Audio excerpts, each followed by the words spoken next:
Hi guys, welcome back to another episode Complex Like Wine, the podcast where we talk about complicated things and improve over time, just like wine does.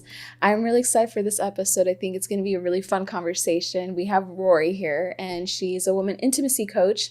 So for anyone out there that's been wondering about intimacy or kind of relationships and all that, this will be a really good episode for you. And I'm really excited for it. So hi Rory, thank you for being on the podcast.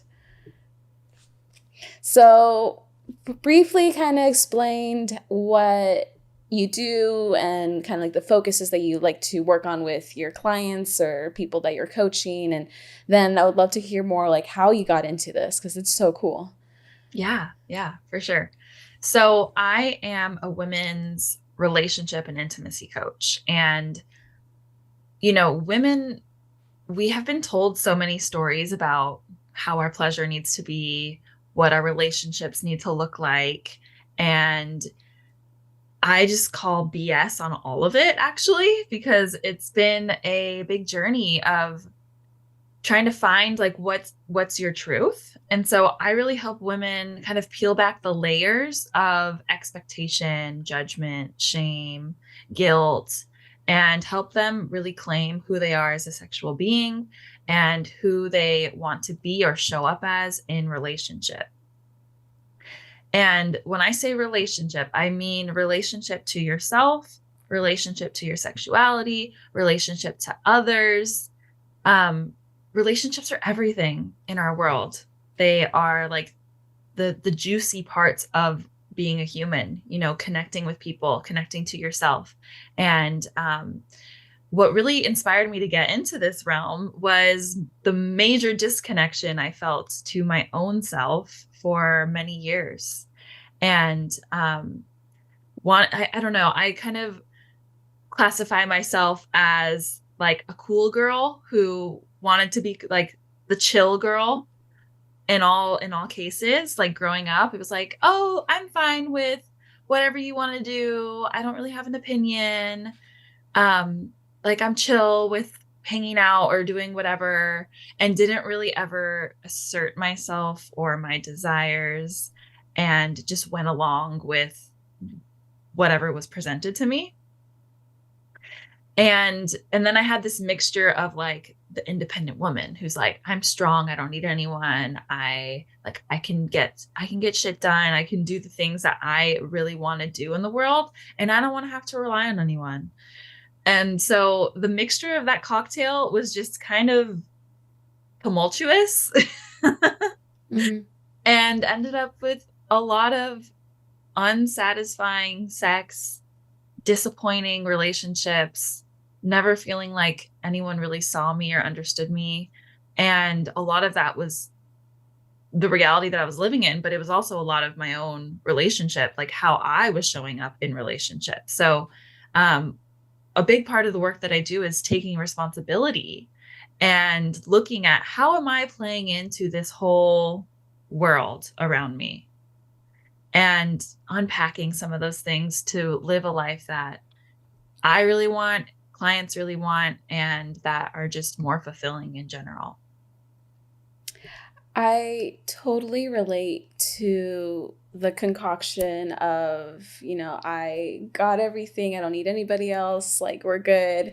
And then the other side of that, I think that's where I've struggled a lot. And I think we talked briefly about when we had our one call a while ago, but that was one of the things I really wanted to work on this year was, okay, how can I still be cool, chill, not high maintenance, but also independent, but not to a point where I have everyone blocked off and I'm scared of intimacy, because I didn't realize I had intimacy issues until my past few relationships, where I realized I still had them at an arm's length.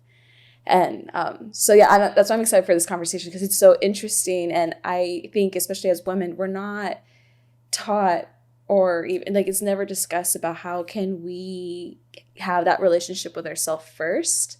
That way we're satisfied and cool with ourselves. But then when we're in a relationship, we can also feel that and receive it from a partner. Yeah.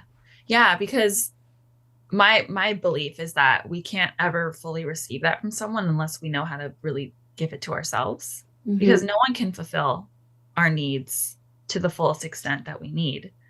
And in some ways it's outsourcing our our power when we're like, you need to give this to me, and if you don't, then I'm lacking. Mhm. And I just don't think that's a very successful way to live our life. Yeah. Yeah. How long now have you been doing, coaching? So I started my coaching business in 2020. I did a 2 year long, like a 650-hour sex, love, relationship training in 2019 that I completed in 2020, just in time for the world to shut down. Of course. But actually, all of the work I was doing was online anyway. So it was really not that big of an issue. And I've been doing online work and also in person work since then. So how do your sessions or, programs, like, how does that typically look like for your customers and clients? Yeah. Okay. So there's a few different ways that I work with women. One is in person workshops. So that's more of a group setting, and we are kind of coming together. I am giving some sort of experience for you to have. So it's not just me talking the whole time. But a part of the work that I do, I'm an embodiment coach. So it's really getting into your body, feeling things, and shifting on a deep, deep, deep, like cellular level. Because a lot of us can intellectualize what's going on and um, understand, like, oh, I have this issue. And I know that I'm avoidant and I hate it, but I'm just going to be different next time. And that actually doesn't really work. Mhm. These patterns are really embedded in us. And so sometimes it's, well, not sometimes, I often believe most of the time, we really need to go down into the body and kind of like create these internal shifts for us to show up differently. So, all of that to say, I like to provide experiences for people to really feel a difference and feel a transformation. So I can do that in a workshop setting with a group of women, or online. I do that with some of my courses in small groups where I'm guiding you through practices online, and you're also learning together, which can be really helpful for a lot of women because you don't feel as alone. You realize so many other people are going through similar things. Mhm. And this is like a collective issue. It's not just you experiencing something. And then my highest level of working with someone is one on one, which is also online. And that is where we get really dialed in on one goal and we work towards it. And we really help peel back the layers to reveal and reclaim who you really are and how you want to be, and just step into feeling more alive and confident and radiant in yourself. I think that's amazing that you start, like, let's start at like the cellular level. Like, let's go deep because that's the source, and let's try to work our way out versus some, not some coaches, but like some ways that people try to view their healing journey. It's just like, let's like cover what's on the surface, and they don't realize there's things underneath that need to be touched on. Yeah. And I think, I'm here for lasting change. I don't want the firework. And it's actually very interesting because this can relate to orgasms as well. Oh, please tell Our me. world is so ready for the fast. We want the like fast pleasure. We want, I like to call it junk food sex or junk food pleasure. Like we want the thing that is fast and easy and just like we can grab it and go. And when we do that with healing or when we do that with pleasure, it can be less fulfilling, less sustainable. And I'm really here for the journey. Like I want the gourmet, takes hours to cook, to like taste every bite, every sensation, like really just be in the richness of the flavors. And eating is so much more than just the plate and you. It's like what is around you? What's the environment? Mhm. And I love creating that safe space for people in healing and taking them on a journey. Often it's more than like a few months because that fast action transformation often leads to burnout, often leads to us reverting back to old ways. And so when we can do that with pleasure as well, when we're slowing down, taking our time, it gives us such a deeper, richer, more wholesome experience of what is truly possible. Mhm. That's where we see the transformations. That's where we see you embodying the person that you want to be for years to come. And you're always growing and deepening instead of being like, oh, I just put on this face today and I'm hot and sexy now. And I actually still don't feel like I'm fully sexy, but I'm going to keep running with this because it seems to be working. Right. That's amazing. So I want to kind of go over in a bit, like some of the major things you've noticed more consistently throughout your clients of issues that might be coming up. But before kind of touching back on what you said at the beginning of, from being the cool girl to like Miss Independent, what were some ways that you started having a healthy reframe on, still wanting to like be that with yourself, but now allowing and receiving a partner or somebody else? Like, what were some ways that you started transitioning that? Well, I love going deep if you haven't noticed. So I went headfirst into my sexuality and healing that because like I mentioned before, I think the relationship that we have with ourselves is the core of everything. And that is where I was having really unfulfilling sexual experiences or just like one night stands or drunk, just like unconscious connections. And I was like, why is that? Why am I uncomfortable? And why am I attracting these kinds of things? And so I dove headfirst into that. And then I realized, oh, I actually feel really disconnected from my own body. And so I really went into that and started to connect with myself. I um, went, so the big difference here is that um, I viewed sexuality in a holistic way versus just buy the newest toy or do the newest like sex position. Like it's not actually about the physical act of pleasure or sex. It's so much deeper about what are my stories that I believe about sex? What are the things that um, what have I picked up from the world around me, from school, from friends, religion, family? And I really started to get curious about, are these things true for me? Or Mm. are they things that I've just been told? And so started doing that on a mental layer, started to like hold myself and touch myself in new ways, physically, emotionally, and just came at it from a curiosity lens instead of like I something's wrong with me, I'm broken. That's a big belief for a lot of women. Mhm. I'm broken and I'm unlovable and I'm just going to be like this forever. And that's the furthest thing from the truth. I think the broken, I resonate a lot. I think that was the narrative I had told myself for a long, long time. I grew up in a Christian household. I only went to Christian schools, even in college. And so, the narrative they share is sex is bad. You can't do that. Like it's super taboo. And so it creates the narrative, at least personally for me, there was always like a fear of sex or just an enormous amount of guilt surrounded by it. And also just like personal stuff I had experienced. There's the relationship I had, which is the idea of sex, pleasure, like even myself.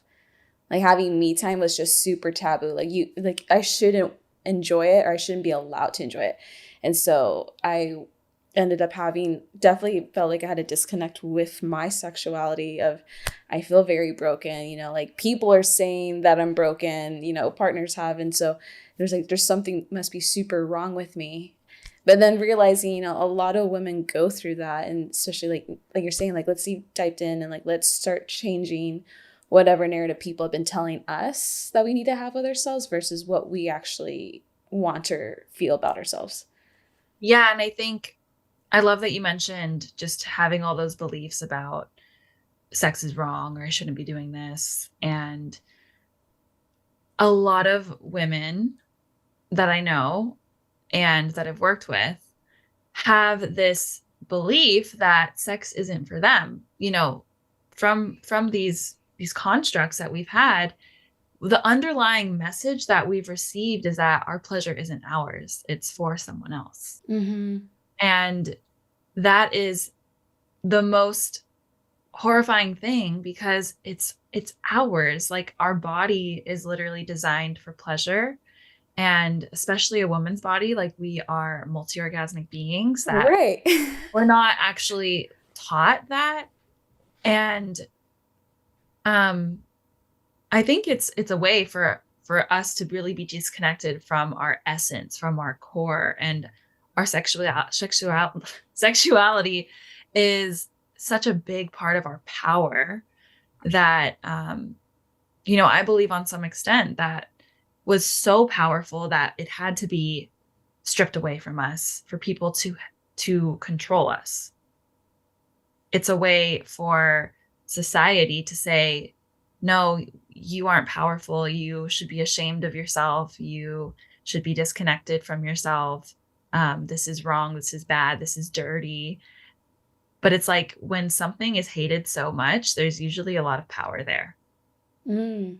There's usually something there that is creating so much hate, is creating so much wrongness.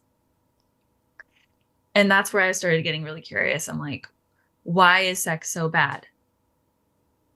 And also, my personal lens of coaching and my beliefs is that sex is actually so sacred. Like, this isn't, I'm not really, because I think sometimes when you hear, oh, a sex coach, they're like, fuck everyone, or like, Go just off. Go do go, this. which I'm so non-judgmental. Like, if that's what you want, go for it. But that's not what I'm teaching. I'm really teaching like this is a sacred thing that you have the power, like this is within you, and this is a really beautiful part of yourself in our bodies and our human existence that you deserve to know and to live and experience and to like just enjoy instead of regretting it or feeling horrible about it. Sexual shame is so rampant in our world. And I know it's there for men too, but I work with women. Um, but it's so present. It's so present. I definitely thought for a long time I was the only one that felt the way that I did because especially as a woman or just in general, you don't really talk about, your sexual shame. Like you're not out with the girls on brunch like, "Hey, let's dive deep into this." You know? And so I always felt again that I was broken. There was something like super blatantly wrong with me and um yeah, I love that you mentioned, like sex is a sacred thing. And I think a big part of my intentionality with that with this year is viewing it that way and viewing it that it is a safe space and it whatever past experiences I had or like to anybody else that where you've been taught that it isn't and like working with yourself and finding a way to reframe that like it is a safe space and it should be a beautiful amazing thing and you shouldn't have any other people's opinions on it because it's just between you maybe with yourself or with the one person or whoever but it's not everybody else's time to put their opinions on it. Yeah. And that's really challenging. We're making it sound so easy, Yeah. this casual conversation about it, but it is that's like deep, deep work to Mm-hmm. really unravel and to reclaim your truth, Mm-hmm. especially if you've had past experiences where maybe that wasn't the truth. Like there's like a deep healing that can also occur for people when they go on this journey. Right. Yeah. You therapy has been great for me trying to figure out, okay, what are the root causes? What is the truths I've been telling myself that doesn't need to be the truth anymore? And just I think a big thing was like practical ways of how can I start having a healthier relationship with myself first, because then I can start having a healthier relationship with other people. What are some other key things that you've noticed throughout your clients are some more prominent issues with women that they struggle when it comes to relationships or intimacy? What are some things that you've noticed? Yeah. A lot of women come to me with not knowing what they want, or not knowing what they, or knowing, like, they want to know themselves deeper as a feminine being, and they don't have that full awareness yet. Or they want to have better communication styles in intimacy and sex. They also just want to feel more desirable and sexy in themselves. And there's a lot of body hangups too. Like, we have all these stories that limit us from fully receiving attention, receiving love, all these like blocks of like why it's not possible for me to either find love or have an orgasm or just like get the attention that I really want from the people that I want, not like these creepy people that I don't want. Mm-hmm. So those are kind of some of the issues that women come to me for. Well, what are really, let's say other people are kind of struggling with that and are listening. What are some like starting off advice or guides that you would give your clients in regards to stuff like that? Okay, well, those are a few different topics that I would address in different ways, but something that I love to offer, and I love to, it's a really actually a foundational piece to a lot of intimacy work, is feeling safe. Mm-hmm. Finding safety and experiencing what safety feels like in your body is actually a very important piece to anything with intimacy, because it's so vulnerable, it's so revealing, it's so intimate that if you go too fast, it's once again, you can blow yourself out of the water, and you could feel like you're a fish out of water. Like, this isn't safe. You can go into like a fight or flight experience, and um your nervous system is actually really paired with your sexuality. So we want to be in the rest and this, like, the rest and digest phase of your nervous system, which is just homeostasis. It's not feeling shut down, and it's not hyper aroused. You're just like, I am safe. And then we can kind of move into, feeling more confident or communicating or Mm-hmm. being more open and vulnerable. Does that make sense? Yeah, yeah. No, I that makes a lot of sense. What are some things that maybe for like women listening, or even actually like for men, what are some ways that they can help their female partner when it comes to intimacy, or making them feel more safe, or trying to understand if maybe they're having a struggle with that? Yeah, I love that. I love that question. Um, Something that could help women feel more safe is to take expectations off the table. So coming into an intimate moment with more curiosity than, like, for example, if you're like playing sexually, just taking orgasm off the table.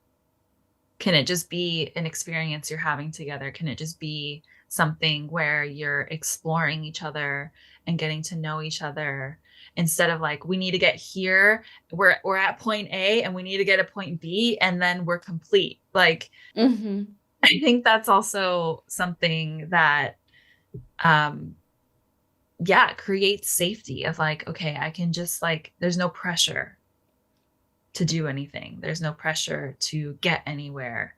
Um, a woman's body actually takes a lot longer to fully be ready for sex.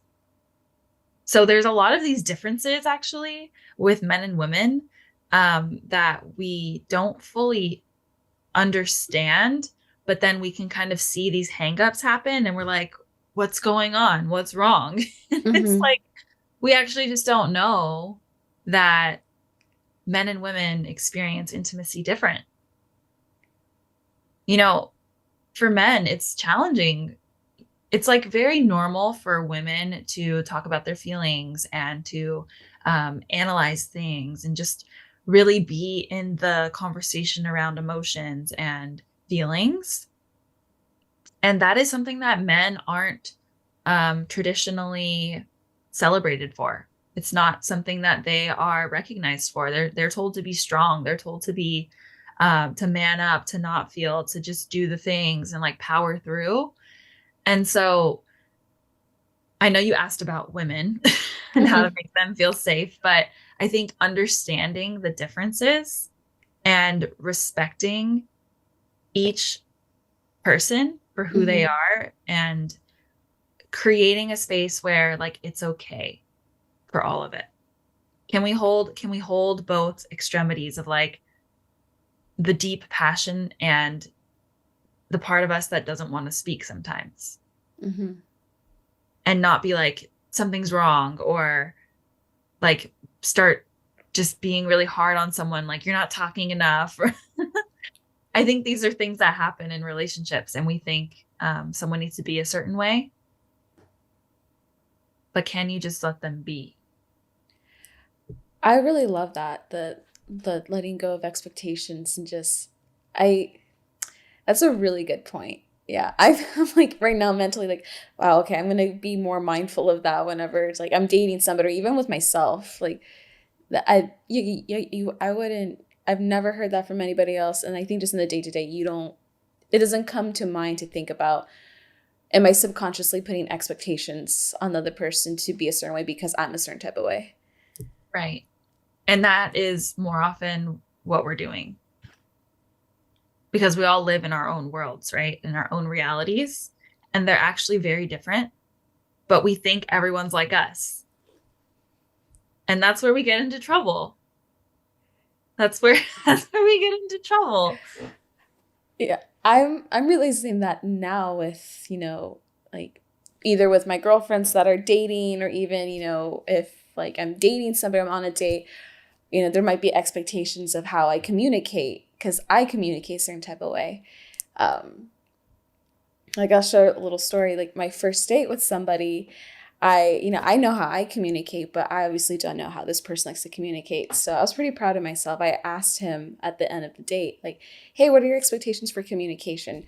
Do you only like to text after work or are you okay throughout the day? Like, and so we touched on it and I told him like, well, this is what I like. If you're gonna be busy, just give me a heads up and that way, I know and we don't have to talk every day, but it'd just be nice to check in. And I noticed that this person was making some effort for that compared to the week before. And so I just realized like I have to reel myself back and think, okay, I don't know how this person operates, especially, them as a man and me as a woman. It's gonna be very different. And so let me just put those expectations to the side and just be more transparent in the communication of this is what I like. If you can meet it, great. And if you don't, that's okay. But then bye. Yeah, I love that you did that. I love that you did that. And we really have to show people how we need to be loved.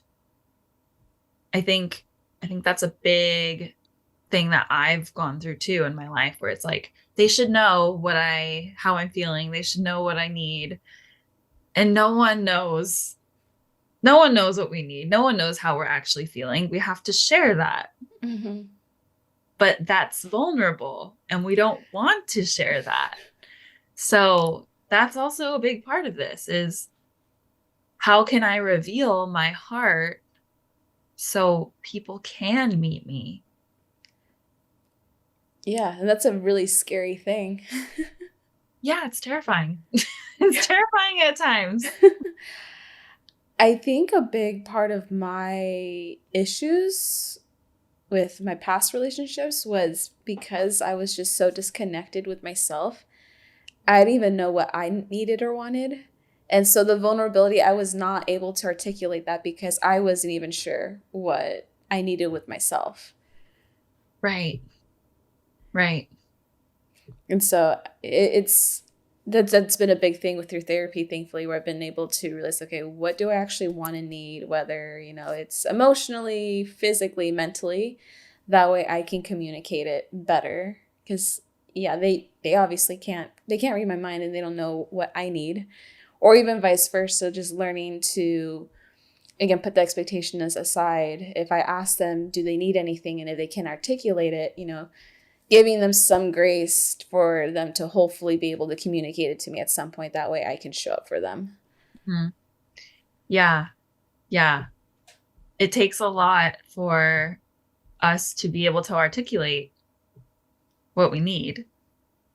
It's like a very multi-stepped process.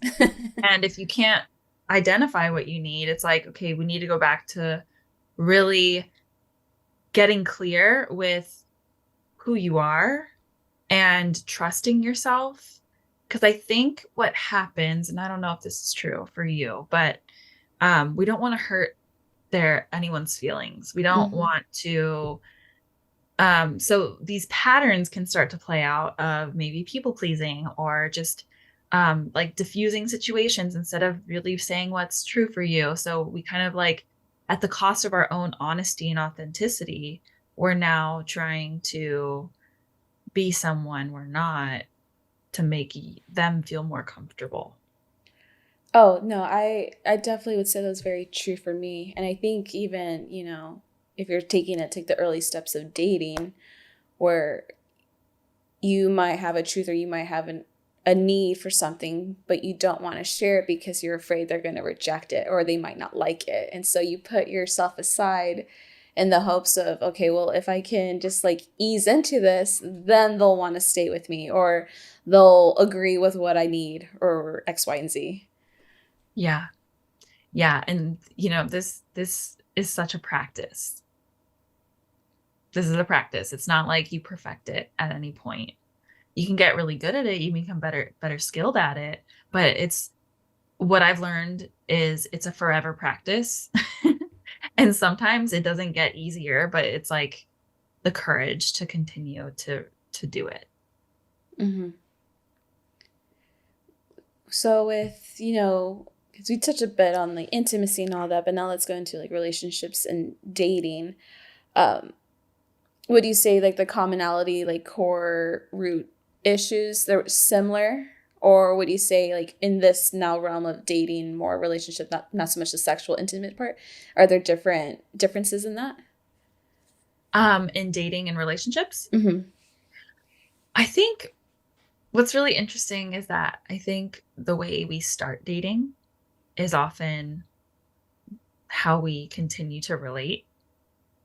So if those patterns of not being yourself or like withholding or fear of being seen come up, they're going to continue into a relationship until you find or are aware of wanting to switch that. Mm-hmm. That's what I've noticed. Um, but yeah, it takes courage to be like, okay, actually, I notice I've been doing this. I don't really like that. Now what? Mm-hmm. And that's where a lot of people are just like, oh, whatever, like it's not that bad, or maybe they are inspired to go transform something within themselves. Um, but I do notice that in dating, it can be yeah, like how we start a connection is often how it will continue. Also with dating, I think um people play a lot of games. Mm-hmm. And that, yeah, it's just like very confusing to me because that's just so beyond my world. Like I'm not available for that. It it again, I'm like new to the dating world kind of, but I hear from girlfriends where, you know, they have certain games or rules that they go by in terms of like communication, or even my guy friends where they say like, oh, you need to wait like X amount of days to respond. Or like other this I never understood it because I'm like, you're just creating confusion, and then there's even more of a disconnect because you're trying to play it cool. Yeah, I it seems a lot of more, it seems you're putting way more effort to be chill instead of, you know, just saying what's on your mind. Like, hey, I want this, I want you, like let's go out again. Like I don't know, it's just it's weird to me because I don't get it. It's so weird to me too. And I'm totally with you. I think why it takes so much energy to be the chill person that we're not. And we can just be honest. And I think another part of it too is, you know, people try, and I've definitely been guilty of this before, where you try to be very chill at the beginning. But at some point, you know, your colors will show. And so if you put a facade that you're this whole other person, when it comes time to you show up as your true self, this the person you're dating, they're not going to really enjoy that in particular because that's not what they were used to. Like they had the expectation that now you're the chill person or you're somebody else versus who you innately are in the inside. Yeah. It's like they're falling in love with someone that isn't really there. Right. And that's, yeah, that doesn't feel good for either side, I'm sure. You know, like the Mm-hmm. person doing it and person receiving. What are some things you would want for people listening, for like the women out there, that you would like to remind them, or maybe um, just some things that you like to tell all of your clients when it comes to, you know, intimacy, dating, relationships, them with themselves? Mm. I'd say just give yourself permission. Give yourself permission to be and explore and um, create whatever you want. Like there's no right way to do it. And I think I also would say to anyone listening that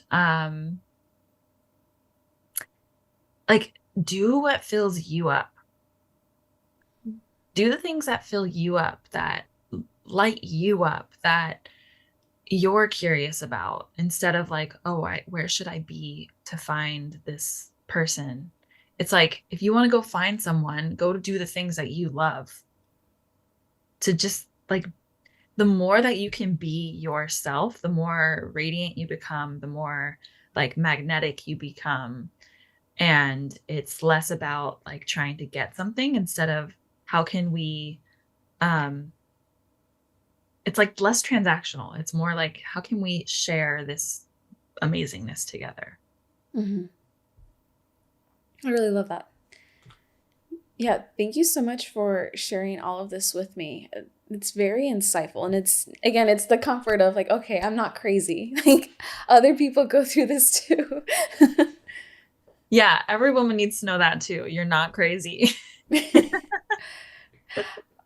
Are there any other last minute topics that you want to touch on really quickly? I think along with the terms of just being yourself and following what you like, um, I think part of that is really stepping into more of our um, femininity, some people would say, or like your yin, like your receptivity. And I think that's actually so important for women because we we can be so what's the word? Hyper independent, or you know, we've grown up in this hyper masculine society, and it's often stripped us away from the feminine gifts that we have. And so I'd say embrace those, like really go do things and explore those parts of yourself, whether that's picking up a dance class or just getting into nature. Like, do things that really nourish your soul and your feminine being. Um, that was something that I really got to explore in my own journey. That was so healing that I didn't even realize I was like craving. So I would just add that in as the last little piece. Yeah, I think that's very powerful. Some ways I have been intentional about that. I've always struggled with making female friends. But this year's the first year I felt like I've built a really solid friendship with a woman.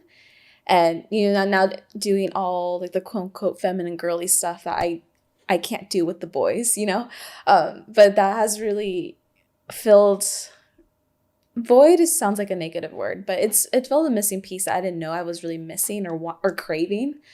And so that's definitely been a big healing part of me.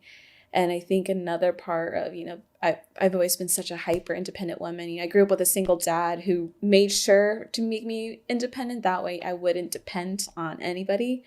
But I think I carry that to a fault. And so now when it comes to dating, I definitely in the past relationships tended to be the more masculine one where like I'll figure out the logistics, I take care of everything. And now I'm trying to enter in a space where like I'm going to start receiving people taking care of me, figuring it out, like planning the logistics. If they want to reach out, they can reach the initiating part. That's been a part where I've trying to be more vulnerable and open with, definitely sometimes uncomfortable. But I think that's been a big part of like tapping into my feminine of, like let me be in the place of receiving instead of always the one giving. Right. Yeah. And this is such a nuance too, because I think women can also fall into like helplessness or victimhood of like, I just want you to help save me and like do Mm-hmm. everything. And that's not what I'm saying. And I don't think that's what you're saying either. No, Just want to name that because there are both sides. that's true. Mm-hmm. We want to find the balance of it. We don't want to be like, okay, I'm just going to be passive now. Like there's actually an active way to be receiving. Mm-hmm. And that's where the juiciness is. I'm glad you clarified that. Yeah, because like, again, people listen. I'm not now just taking my hands off the wheel and just like chilling in the back seat. I'm now in the front seat helping navigate. So, yeah, that's Trusting their guidance, but not right. being like, give me the wheel, give me the map, I'm gonna figure it out. Like you can trust it and also be with it, like along for it. Yeah, yeah. I think I've always only been like, I'm the only one holding the wheel. No one else gets to hold it. I'm like, you know what? You can drive this time. But I'll help. I'll be the, shotgun navigating and do the ox. I Yeah, got the music. right.